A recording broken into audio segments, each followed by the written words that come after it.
The burst lasted less than 2 seconds.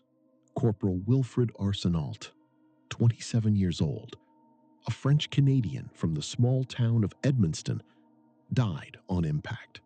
His body fell face down into the rain-soaked mud of a Dutch country road, 5 meters away from his best friend. That best friend's name was Léo Major. He was 24 years old. He was lying behind a low wall, his face pressed into the ground, feeling MG-42 bullets pass over his head at 1,200 rounds per minute. When the burst stopped, because the German gunner had to reload, Léo Major raised his head, looked at his friend's body, and made the most irrational decision of his life.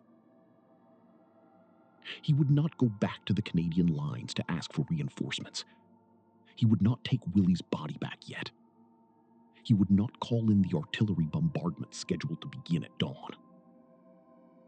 He was going to enter Zwolle alone. A city of 50,000 people, garrisoned by somewhere between several hundred and 1,500 German soldiers from the Wehrmacht and the Waffen-SS, defended by machine gun positions, infantry units, a Gestapo headquarters, and patrols on every main street.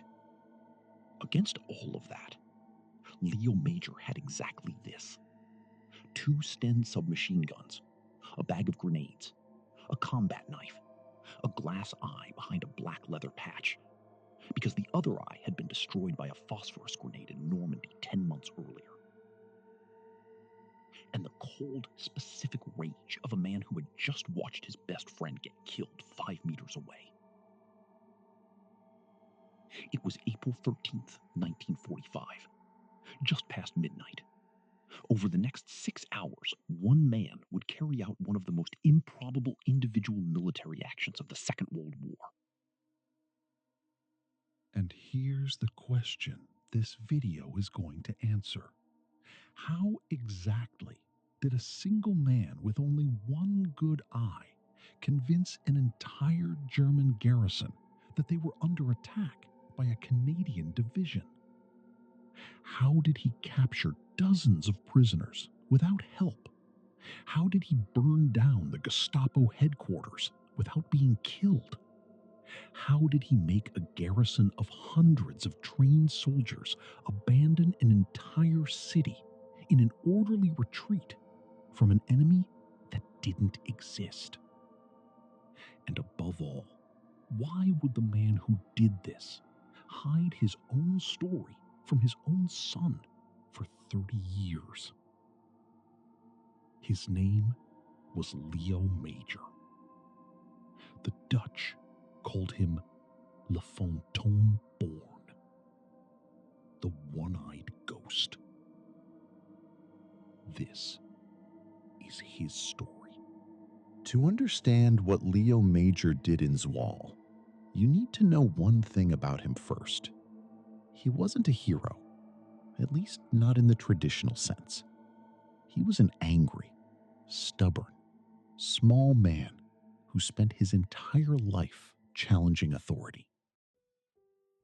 He was born on January 23rd, 1921, in New Bedford, Massachusetts. His parents were French Canadians who had crossed the border looking for work in the textile mills of New England. Before Leo turned 1 year old, the family moved back to Canada. He was raised in Saint-Henri, a poor working-class neighborhood of Montreal, as the oldest of 13 siblings. 13 siblings. The house was small, loud, and according to accounts from people who knew the family, violent. Léo Major's father was an authoritarian man, prone to outbursts. There was no room for questioning, no declared affection. Leo grew up learning 2 fundamental skills early on: how to stand up to authority without backing down, and how to swallow rage in silence. At 14, he was working construction jobs. At 18, after a particularly violent argument with his father, he left home. It wasn't a friendly goodbye. He simply took his things and left. Stories of military heroism usually present the heroes as virtuous, calm, noble men. Léo Major was not that. He was small, barely over 1 meter 70, thin, reserved, with intense dark eyes. He had scars from fights. He had a problem with authority. And he had, above all, a reservoir of anger that life in San Henry had never allowed him to release. When the Second World War began in September 1939, that reservoir of anger finally found somewhere to go. In July 1940, at 19 years old, Léo Major walked to the Canadian Army recruiting office and enlisted as a volunteer.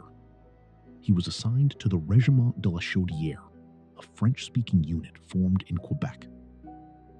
In basic training, the instructors quickly labeled him a discipline problem. Warnings for insubordination, fights with sergeants, an almost constant refusal to accept orders he thought were stupid. But those same instructors noticed something else. Léo Major was exceptionally good at two specific things: precision shooting and reconnaissance in the field. He saw things other soldiers didn't see. He hit targets at distances most recruits considered impossible. They transferred him to sniper and scout training. On June 6, 1944, when the beaches of Normandy filled with blood, Private Léo Major landed on Juno Beach. He survived the landing. A few days later, during a night patrol, he surprised an SS command vehicle, shot the driver, captured the officers, and brought back to the Allied lines the entire vehicle, complete with radio, coded documents, and detailed maps of German positions. It was his first documented act of individual heroism. His commanding officer recommended him for the military medal. Léo Major refused the decoration. The officer in charge was stunned. Soldiers don't refuse medals. But Léo Major gave a justification that would shock the British High Command. He would not accept the medal because the officer responsible for approving it was Field Marshal Bernard Montgomery. And Léo Major considered Montgomery, in his own words, an incompetent general who wasted Canadian lives. He wasn't going to accept an honor from that man's hands. That attitude, refusing glory in the name of principle, would define Léo Major for the rest of his life. He didn't fight for medals. He fought because that's what he knew how to do.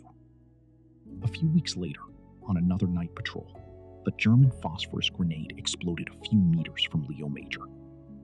He survived, but the burning phosphorus permanently destroyed his left eye. The doctors were clear. End of active duty. Return to Canada. Disability pension.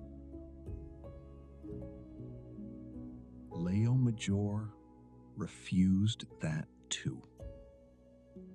"I'm a sniper," he argued. "I aim with one eye closed anyway. I only need one good eye. Let me go back." He argued with the surgeon, with the medical officer, with the regiment commander, until he won through sheer stubbornness. He went back to the front line wearing a black leather eye patch that would become his signature for the rest of the war. And here's where the story gets really interesting. In the fall of 1944, during the Battle of the Scheldt, Léo Major carried out a feat that, if it weren't in the official records of the Canadian Army, would be dismissed as fantasy. During a patrol through flooded Dutch marshes, Léo Major captured 93 German soldiers by himself. He surprised a forward outpost, captured 2 sentries, and used them as hostages to force the surrender of a larger garrison. Using a calculated mix of threat, bluff, and his Sten-firing bursts in empty directions to simulate multiple attackers, he convinced the entire garrison that but they were surrounded. They surrendered. When Léo Major brought the column of 93 prisoners back to the Canadian lines, even the Allied officers took a moment to believe what they were seeing. It was the first documented demonstration of what would become his legendary tactical signature, the almost absurd ability to create, alone, the convincing illusion of a much larger force. Weeks later, during the campaign in the Rhineland, the vehicle Léo was riding in hit a landmine. The impact broke 4 of his vertebrae. The doctors once again said, "War's over." Léo Major escaped from the hospital. He walked out limping with a broken back, hid for weeks with a Dutch family in Nijmegen while his wounds healed, and in March 1945, he reappeared at his regiment as if nothing had happened. And that's how, on April 12, 1945, the Régiment de la Chaudière arrived in the outskirts of a Dutch city of 50,000 people called Zwolle. And the next day, the regiment commander asked for volunteers for a reconnaissance mission that nobody in their right mind would volunteer for. Léo Major stepped forward. Willy Arsenault stepped forward beside him. But what they didn't know was that just a few hours later, only one of them would come back alive. Zwolle was a strategic city, administrative capital of the province of Overijssel, the last urban obstacle before the Allies reached the north of the Netherlands. The city was held by a mix of regular Wehrmacht troops and Waffen-SS units. Estimates ranged from several hundred to more than 1,500 German soldiers. The Canadian plan was brutal but realistic. At dawn on April 14th, artillery would open fire on Zwolle. Saturation bombardment. Then the infantry would move in to clean up whatever was left. But there was a problem. 50,000 Dutch civilians were sleeping in Zwolle that night. Men, women, children. Families who had survived 5 years of Nazi occupation. Families who had survived the hunger winter of 1944 to 45, during which more than 20,000 Dutch people literally starved to death in besieged cities, while the retreating Wehrmacht confiscated anything that could be eaten. Those families, after all of that, were about to be crushed under the bombardment that was supposed to liberate them. Léo and Willy's mission was simple in description, impossible in execution. Infiltrate the city, map the German positions, contact the Dutch resistance, and get back alive before dawn. If they could confirm the garrison was small or that it had already fled, the bombardment would be cancelled. If they didn't come back, the bombardment would happen as planned. 2 Canadian lives against 50,000 Dutch lives. That was the math. 9:45 p.m., April 13th, 1945. Léo Major and Willy Arsenault left the Canadian lines and began their approach to Zwolle from the south. Their gear was light, 2 Sten submachine guns each, grenades, extra ammunition, knives. No radio. A radio was extra weight and it gave away position. No detailed maps of the city. They would have to figure out everything on the ground. The thin April rain kept falling. Their clothes were soaked within the first 500 meters. The temperature was close to freezing. They moved in short sprints, crouched low, using fences and ditches for cover. Léo went first. Despite his missing eye, his night vision was extraordinary. The remaining eye worked harder. Willy covered the rear, 5 meters behind. They didn't talk. They didn't need to. 10 months together since Juno Beach had built between them the silent code of soldiers who survived together. Willy, according to Leo's own later accounts, was the only person in the world he felt completely safe around. Around 11:30 p.m., they crossed a small canal on the outskirts of the city. In the distance, they could make out the silhouettes of Zwolle's first buildings against the cloudy sky. An occasional light flickered, German sentries lighting cigarettes, a sign that they weren't expecting an attack. Everything was going fine. According to the regiment's records, they approached a German sentry post on the main road at the southern entrance of the city. The patrol was almost on top of a low building that was serving as a forward post when, from a point higher up, probably a second-floor window where an MG-42 machine gun was positioned, a burst tore through the darkness. The MG-42 was called by the Allies Hitler's buzzsaw. It fired 1,200 rounds per minute, so fast that soldiers couldn't distinguish individual shots. When it opened up at close range on a human body, the result wasn't individual bullets hitting the body. It was the entire body being struck simultaneously by multiple rounds at multiple points. Willy Arsenault was hit head-on. He was dead before he hit the ground. Léo Major, 5 meters back, instinctively threw himself behind a low wall. The burst kept sweeping across the position. The German gunner didn't want to risk that the victim was only wounded. Léo stayed flat in the mud, face pressed to the ground, feeling bullets pass over him, hitting stone, wood, and his friend's body. Then the burst stopped. Silence. The MG-42 had to reload. This is where almost every soldier in the world would do one of 3 things: fall back to report the death, call in artillery, try to recover the body. Léo Major did a 4th thing. He lay in the mud for a few seconds, listening to the silence of the reloading machine gun. And in his own words, decades later, described with an almost shocking economy of language, I got angry. It wasn't the normal anger of war. It was cold, specific, focused rage. The rage of a man who had just watched the only person in the world he felt safe with get cut down 5 meters away with no chance to react by an automatic weapon fired by a German he hadn't even seen.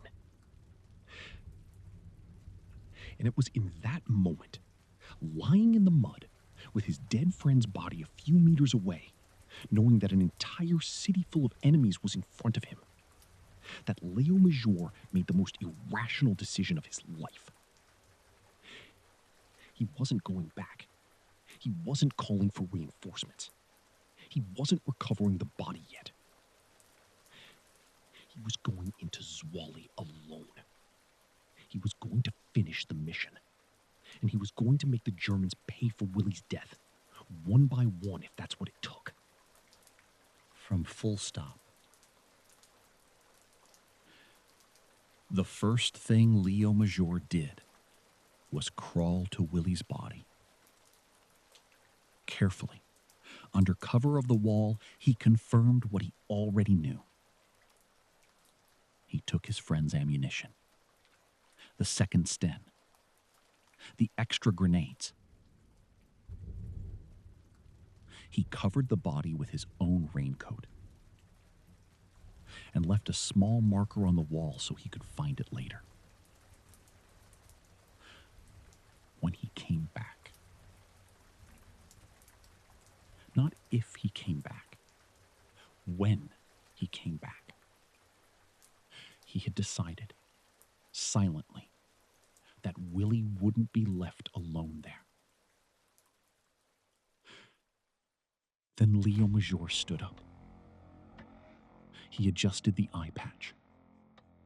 He checked both Stens. And he started walking toward the city. It was exactly 12:30 a.m. on April 14th, 1945.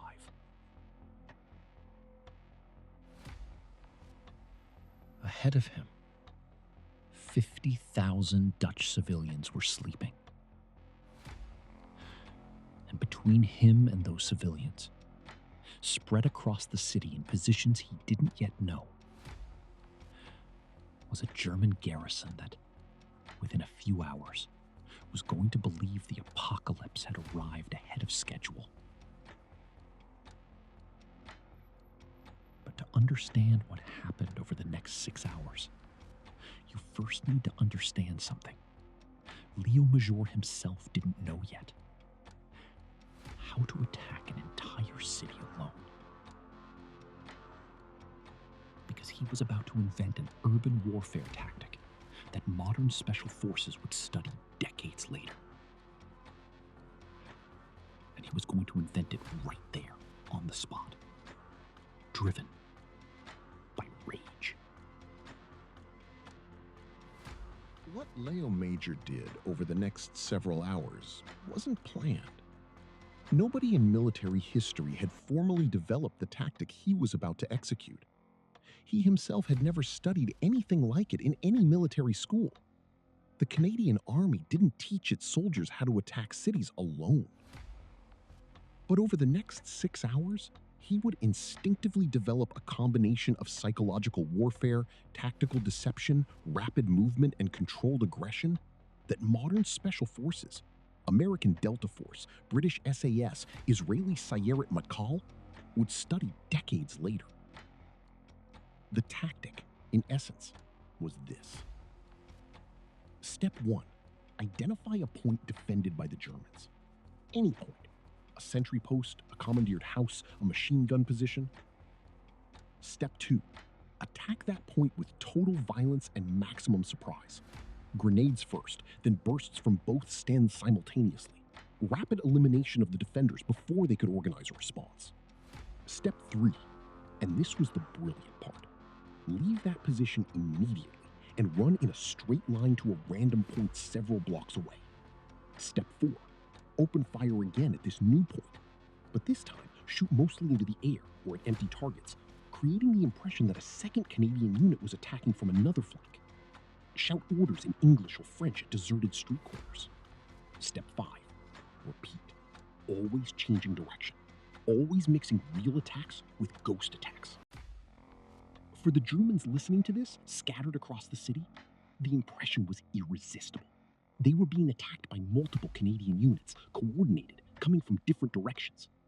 The attack that was supposed to begin at dawn had started early. It wasn't a force. It was one man. Léo Major approached the post that had killed Willy from its blind side, outside the arc of fire of the second-floor MG-42. He watched for a few minutes, memorizing the movement pattern of the sentries. He counted 3 Germans smoking and talking at street level, 2 more at the second-floor window, operating the machine gun. 5 Germans. 1 Léo Major. He crawled to the side of the building. He pulled 2 grenades from his bag, removed the pins. A double click, almost inaudible in the rain. He waited 3 seconds. Then, in one continuous motion, he threw 1 grenade through the open ground floor window and another through the second floor window. The explosions were simultaneous. Shrapnel, screams, the distinct sound of an MG-42 suddenly going silent. Léo was already on his feet, Sten in hand, moving against the survivors at street level. 2 Germans were on the ground. The third tried to raise his rifle. Léo fired a short burst. In less than 40 seconds, the post that had killed Willy Arsenault was neutralized. Léo grabbed extra ammunition from the dead gunners, 2 German steel hand grenades, the famous potato mashers, and went back down through the back stairs. And then he did the thing that would change the outcome of the night. He ran to the next corner, still out of sight of the other German posts, and opened fire with both Stens at the same time, in different directions. He shouted in French, then in English, imaginary attack orders. Deuxième section, flanc droit. Second section, right flank. Then he threw one of the German grenades against a concrete wall. The explosion echoed through the empty buildings of Zwolle's early morning. At German posts spread across the city, sentries began looking at each other in confusion. The shots were coming from multiple directions. The voices were in different languages. The explosions sounded like reactions to a coordinated attack. Some of the more alert German officers started barking radio orders, trying to figure out what was happening. Others, already demoralized by the general situation of the war, started considering the option of abandoning their positions. Léo Major was already 2 streets away. Sometime between 1:30 and 2 a.m., Léo Major reached a second German position, a commandeered house that was serving as a shelter for a small unit.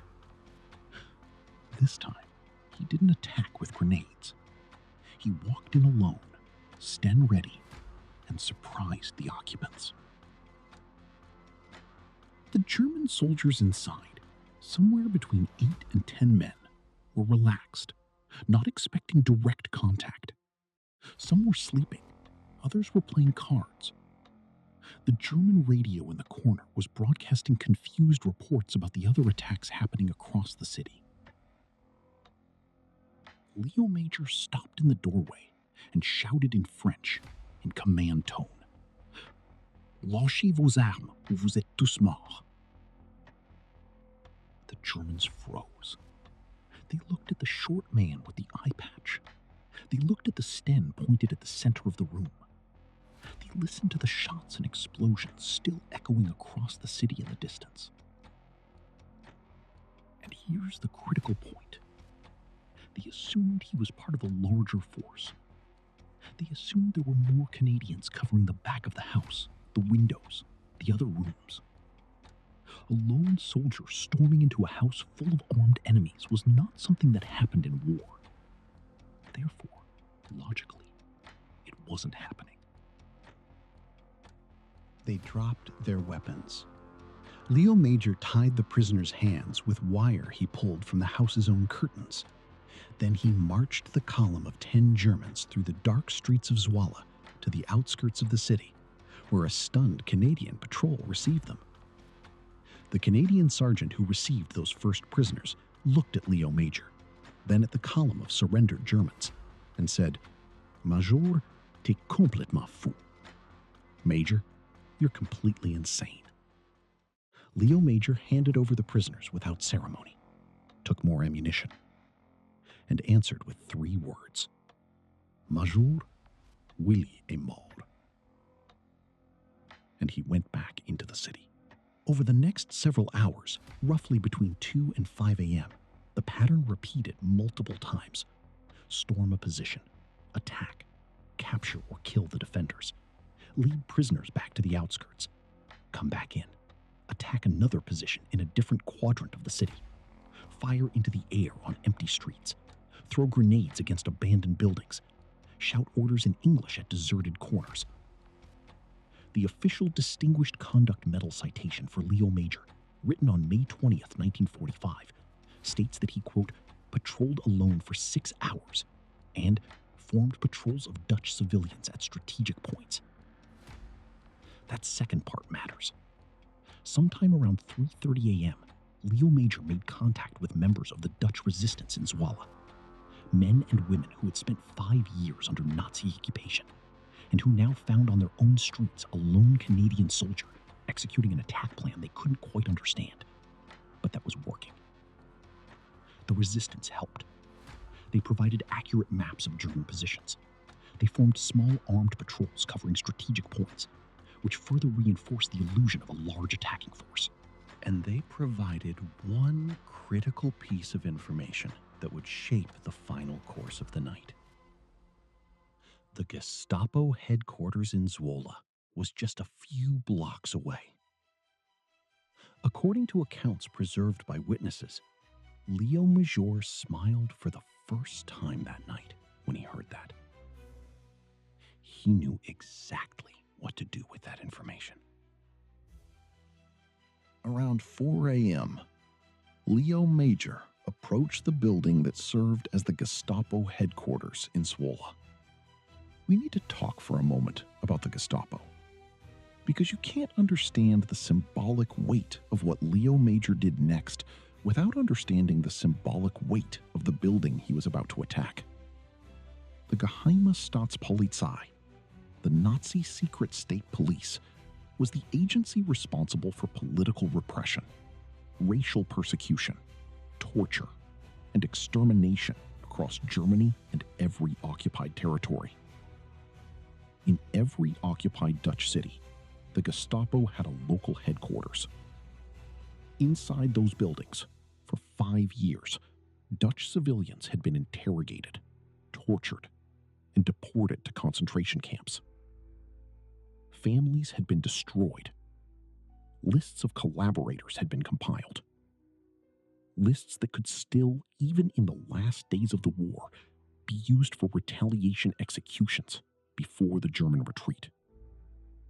The word Gestapo, still today, 80 years later, chills the blood of any European who knows the history of the 20th century.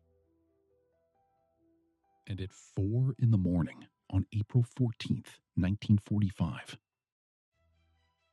a 24-year-old Canadian private, one-eyed, soaked in rain and soot, stood in front of that building and made a quick decision. He was going to burn it to the ground. Not out of gratuitous revenge, out of tactical calculation. A large fire, visible from all over the city, would have 3 effects at once. First, it would create additional confusion. An important headquarters burning would reinforce the conviction that the city was falling. When the Gestapo was burning, the war is over. Second, it would destroy archives, lists of collaborators, records of resistance operations, documentation of atrocities, materials that could still be used against Dutch civilians in the final days. If the building burned, thousands of Dutch citizens would be safe. Third, it would be symbolic. A visible statement to every sleeping civilian in the city that the night of terror was over. When they woke up and saw the Gestapo on fire, they'd know. Using improvised fuel bottles that the Dutch resistance supplied him, Léo Major attacked the Gestapo building. He threw the bottles through the windows. He fired his Sten at any figure that appeared at the doors. Within minutes, the building was in flames. The surviving Gestapo staff fled through the back door, some with fragments of their clothing still burning. The glow of the fire lit up the streets of Zwolle. It could be seen for miles. At German posts spread across the city, the psychological effect of the burning Gestapo was decisive. If the Gestapo headquarters, those men who for 5 years had been the absolute and terrifying lords of the city, was now burning out of control in the center of Zwolle, while multiple attacks continued in different quadrants of the city, then the battle in Zwolle was effectively over. It wasn't a question of resisting anymore. It was a question of surviving long enough to escape. German units began to retreat. Officers who until then had tried to coordinate an organized defense saw their own men abandoning positions and running north. In small groups, then in larger groups, the German garrison of Zwolle began fleeing the city. According to the regiment's reports and later testimonies from captured German soldiers, the retreat began around 4:30 a.m. and was essentially complete by 6 a.m. Léo Major had done it.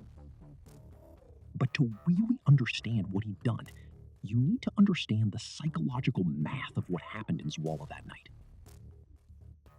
One soldier against a garrison shouldn't, by traditional military logic, have any chance.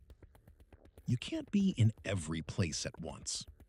You can't suppress multiple positions at once. You can't maintain the initiative once the defender organizes and responds. Léo Major broke that math through 3 mechanisms that came together that specific night. First mechanism, the darkness. The fight happened between 12:30 a.m. and 6 a.m. The Germans simply couldn't see how many attackers there were.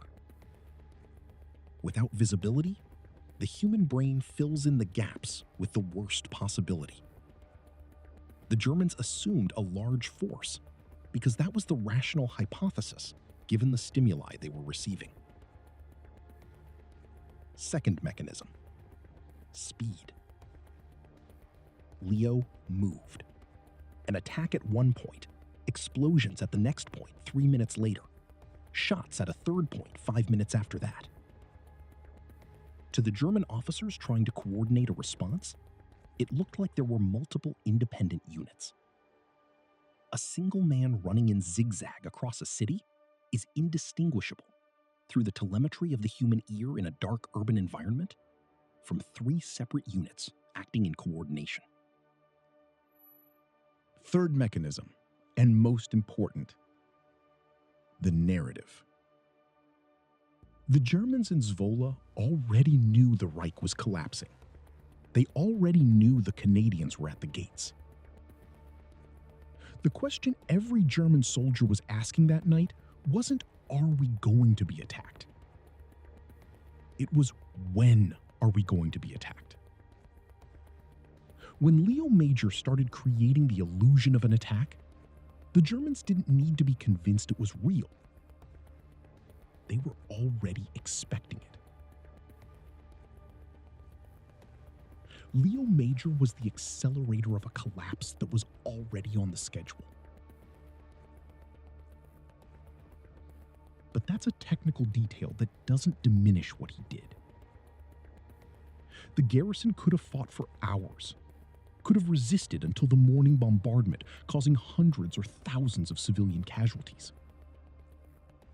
Could have evacuated methodically, taking Dutch civilians as human shields, a common Wehrmacht practice at that stage of the war. What actually happened, the chaotic retreat before dawn, the city spared from bombardment, the 50,000 civilians alive, happened because one man decided, after seeing his friend killed, that he wasn't going to accept the planned outcome. At around 6 in the morning on April 14th, 1945, Zwolle was silent for the first time since midnight. The fire at the Gestapo building was still burning in the center of the city. Black smoke rose against a sky that was starting to lighten. The streets were empty. The German positions abandoned. Léo Major, exhausted, clothes soaked with rain, sweat, and soot, found a Dutch resistance member who confirmed what he already suspected. The city was free. The mission was complete. There was one last thing to do. Alone, in the silence of Zwolle's early morning, Léo Major walked back to the spot where Willy Arsenault had fallen 6 hours earlier. The body was where he had left it, covered by the raincoat. He stood over his friend for a moment. Then, without ceremony, without words, he knelt down and lifted Willy's body onto his shoulders in the military casualty carry position. The body was heavy. Willy was a bigger man than Léo. And Léo Major, small and thin, had just spent 6 hours running, shooting, throwing grenades, climbing stairs, escaping German positions. His back. Remember, he'd been wounded in the mine explosion a few months earlier, with 4 fractured vertebrae that had barely healed, started protesting violently. His lungs burned. His good eye stung from smoke and exhaustion. He walked back. On the way back to the Canadian lines, Léo Major had to cross a canal. The same canal he and Willy had crossed together 6 hours and a whole world ago. The water was freezing, He stepped in with the body on his shoulders, felt the cold climb up his legs, his torso. He waded across slowly until he reached the other bank. And he kept walking. Around 9 a.m., Canadian sentries on the front line spotted a figure emerging from the morning mist. A lone soldier, walking with difficulty, carrying a body on his back. When he got close enough to be identified, they recognized the black eye patch and the small silhouette. It was Major, the crazy Quebecer. He'd come back. He laid Willy Arsenault's body on the ground, carefully, straightened up with visible effort, looked at the Canadian officer in front of him. La ville est libérée, Léo Major said, in French. Les Allemands sont partis. Annulez le bombardement. The city is liberated. The Germans are gone. Cancel the bombardment. Then, without waiting for a response, without giving any details, without asking permission, Léo Major walked away, sat down on a rock by the side of the road, and started crying in silence. Nobody tried to talk to him. Nobody had the nerve. And here, finally, the story takes its strangest turn. Because what happened next, or more precisely, what didn't happen next, is maybe the most improbable part of the whole story. On that morning of April 14th, 1945, the 50,000 inhabitants of Zwolle woke up slowly. The bombardment that should have started at dawn never came. Instead, what came were strange and unfamiliar sounds after 5 years of occupation. Silence on the streets where German patrols usually walked, followed by the cautious movement of civilians, discovering, block by block, that the occupiers were gone. When the first Canadian troops officially entered Zwolle that morning, they met no resistance.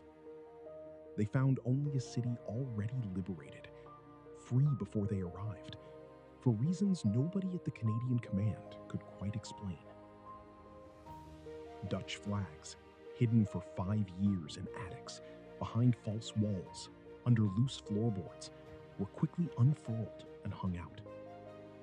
A man in a second-story apartment in the center rang a bell. Within minutes, the bells of every church in Zwolle were ringing at the same time. It was one of the most silent liberations of the Second World War. And it was possible because of a man who at that moment was sitting on a rock on the outskirts of the city, crying for his dead friend, talking to nobody. And this is where the story becomes almost unbelievable. Léo Major received the Distinguished Conduct Medal for the liberation of Zwolle in 1945. The official citation was written by his commanding officer on May 20th, 1945. But Léo Major didn't talk about Zwolle. He didn't talk to his family when he returned to Canada in 1946. He didn't talk to his wife Pauline, who he would marry in 1951 and have 4 children with. He didn't talk to his co-workers. He went back to being a plumber in Montreal, a modest life, ordinary routine. For 30 years, nobody in Léo Major's civilian life knew what he had done in Zwolle. He kept the medal in a drawer. When people asked about the war, he gave short answers and changed the subject. His youngest son, born in 1956, grew up knowing his father had served. The black eye patch was hard to ignore, but without any idea of the details. In 1975, 30 years after the liberation, a Dutch diplomat showed up at the Major home in Montreal. He explained, in careful English, that the city of Zwolle wanted to honor the Canadian soldier who had liberated the city alone in 1945. They wanted to invite him to a ceremony. They wanted to thank him. Pauline, his wife, says that in that moment she looked at her husband in complete confusion. Liberated it alone? What was this man talking about? Léo Major looked at the floor. After a long silence, he only said in measured French, "It's true."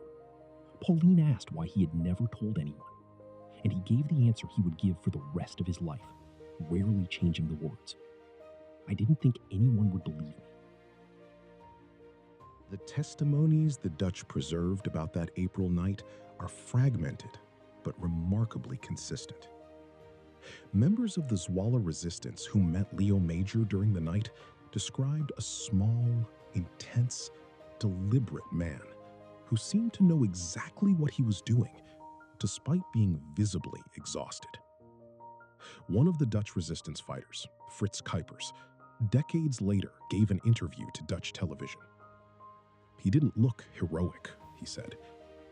"He looked like a man doing a job, a very hard job that nobody else wanted to do." The mayor of Zwolle, Henk-Jan Meyer, in interviews in the 2000s, would talk about Léo Major in terms that go beyond the usual military language. "He is a symbol of our freedom," he said. "As a city, we teach his story in schools. We want our children to understand that freedom is not easy, that it's fragile, that we always have to think about that."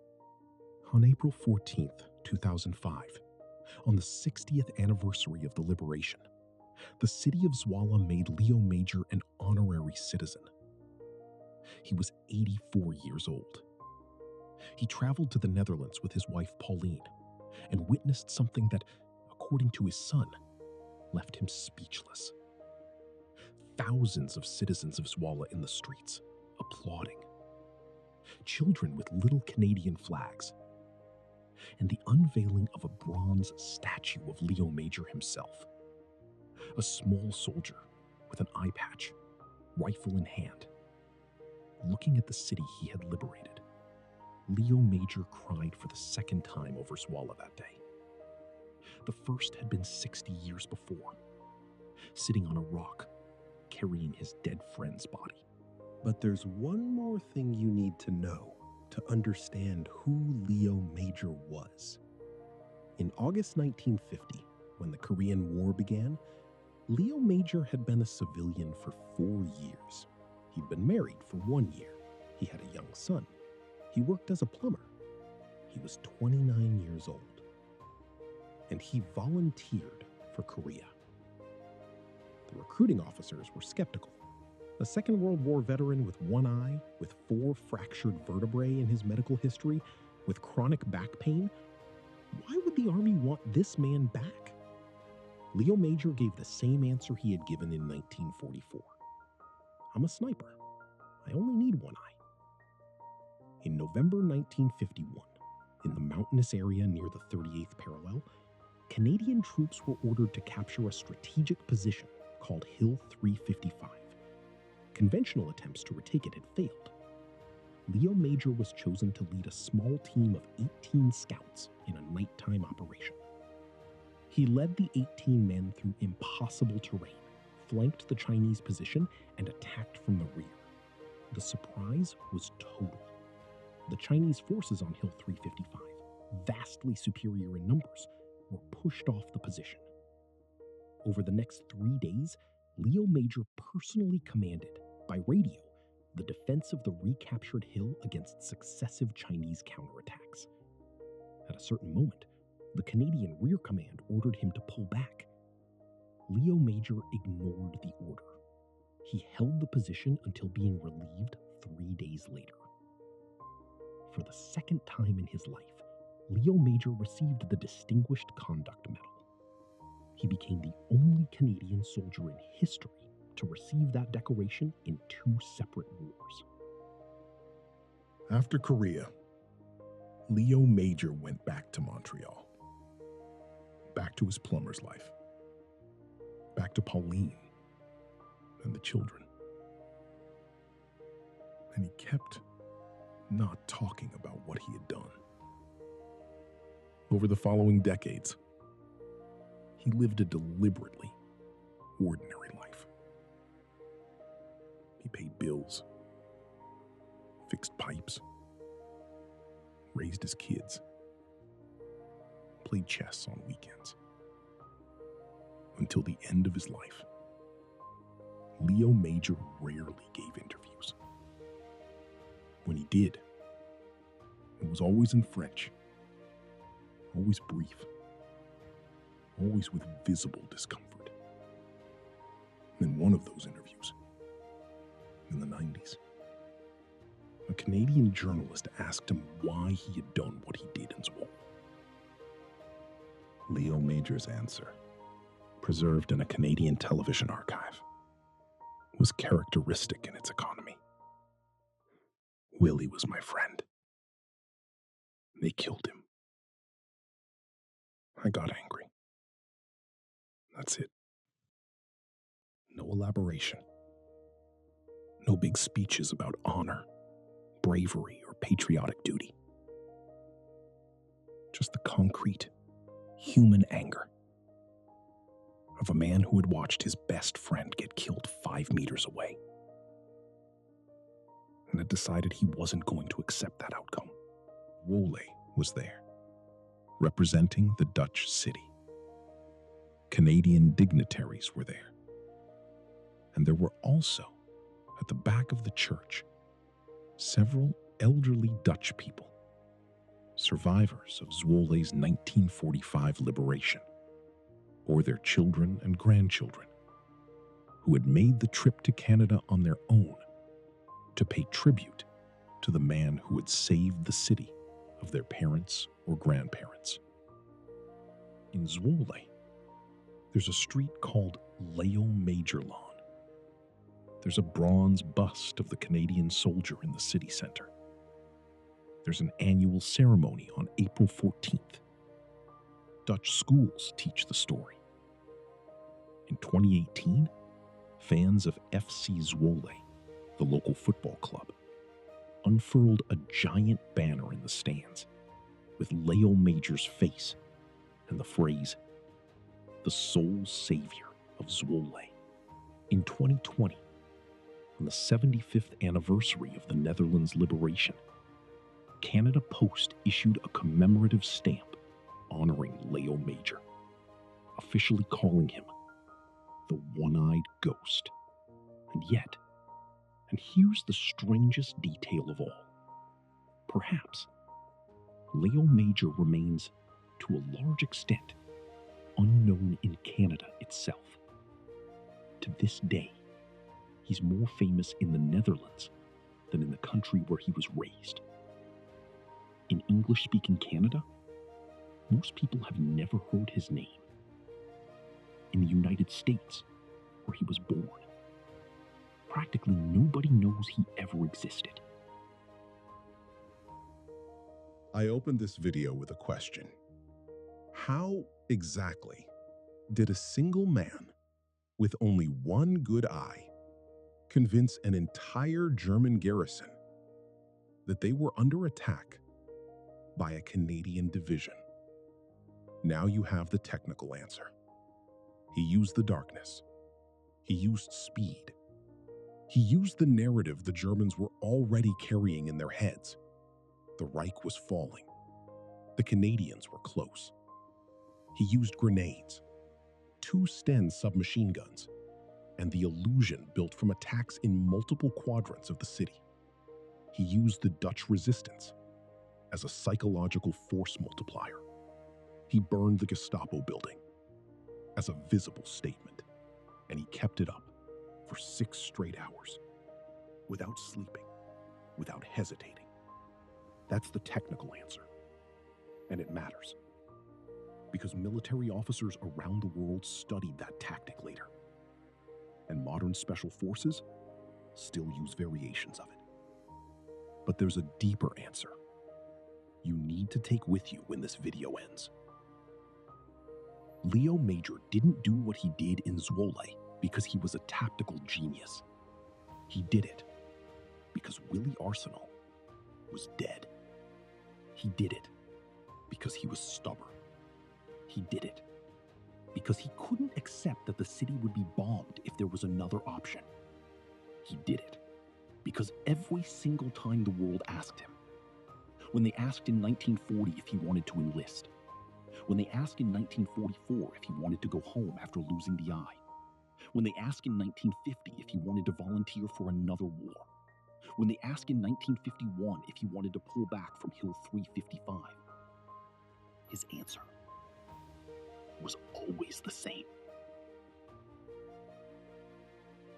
No. He wouldn't go back. He wouldn't pull back. He wouldn't accept the planned outcome. Here's what really intrigues me about Léo Major, and maybe it's the question you should leave this video with. Somewhere in the city of Zwolle, right now, as you're listening to this, there's a bronze statue of a small man with a black leather eye patch, holding a rifle, looking at a quiet city. The statue was put up by a city that never forgot, by a people who 80 years later still teach their children that freedom costs something, that it costs sometimes the life of a man named Willy Arsenault, and that it sometimes depends on a single, angry, stubborn, one-eyed man who, for reasons he himself never quite knew how to explain, decides to walk across an entire city alone on a cold April night in 1945. I didn't think anyone would believe me. Those were his words. And maybe he was right. Maybe Léo Major's story is fundamentally unbelievable. But it happened. And the streets of Zwolle, to this day, know it happened. Question for you in the comments. How many other stories like this one are buried in the military archives of the Second World War, waiting for someone to find them? How many Léo Majors existed who never had a Dutch diplomat knocking on their door?